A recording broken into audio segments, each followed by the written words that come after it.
Informasi lainnya, saudara, di balik sejarah panjang kota Pangkal Pinang sebagai pelabuhan tua di timur Sumatera, tersimpan sebuah situs bersejarah peninggalan masa kolonial Belanda.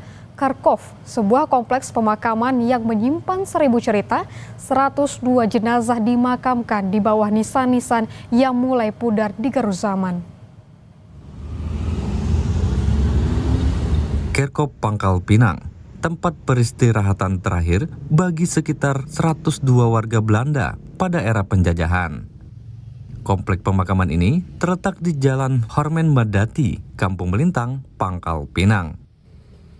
Di antara nisan-nisan tua, tertulis nama Irene Mathilde Ehrentrön yang wafat pada 10 Maret 1928, yang merupakan istri seorang notaris Belanda yang menjadi makam tertua yang tercatat di Kerkhof.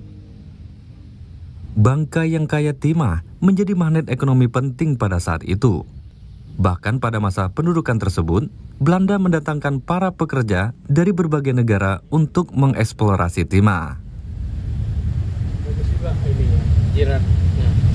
Secara resmi ya, Kerkhof Pangkal Pinang ini dibangun oleh pemerintah Hindia Belanda setelah pemindahan ibu kota Keresidenan Bangka dari Mentok ke Pangkal Pinang tanggal 3 September 1913. Sebelum itu, karena Pangkal Pinang merupakan satu distrik pemerintahan dan satu distrik administrasi pertambangan, makam-makam pun sudah ada, tetapi dia diresmikan menjadi makam resmi Belanda itu sejak 3 September 1913. Iya, tentu saya tahu sih.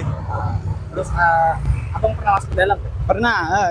Dari beberapa data yang saya baca dan saya lihat langsung, di sana tuh ada beberapa makam, ada kira-kira 30-an makam dari orang Belanda dan 100 makam total keseluruhannya. Cukup kerawat sih, di situ tuh lebih memperhatikan autentikasinya, Bang. Menurut abang bersih masih lah ya? Iya, sesuai alami dari sebelum-sebelumnya, Bang. Namun yang cukup mengejutkan, di antara nama-nama Belanda, terdapat pula setidaknya 10 makam wanita asal Jepang. Nama-nama mereka masih terukir di batu nisan, meski sebagian mulai pudar dimakan waktu. Diketahui, sebagian dari mereka menikah dengan warga Belanda. Pemakaman ini sebelumnya kurang terawat. Namun sejak tahun 2015, Pemkot Pangkal Pinang mulai membenahi kawasan tersebut dan menjadikan objek wisata sejarah.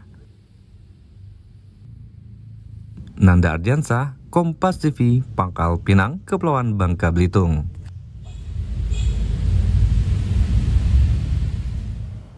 Usai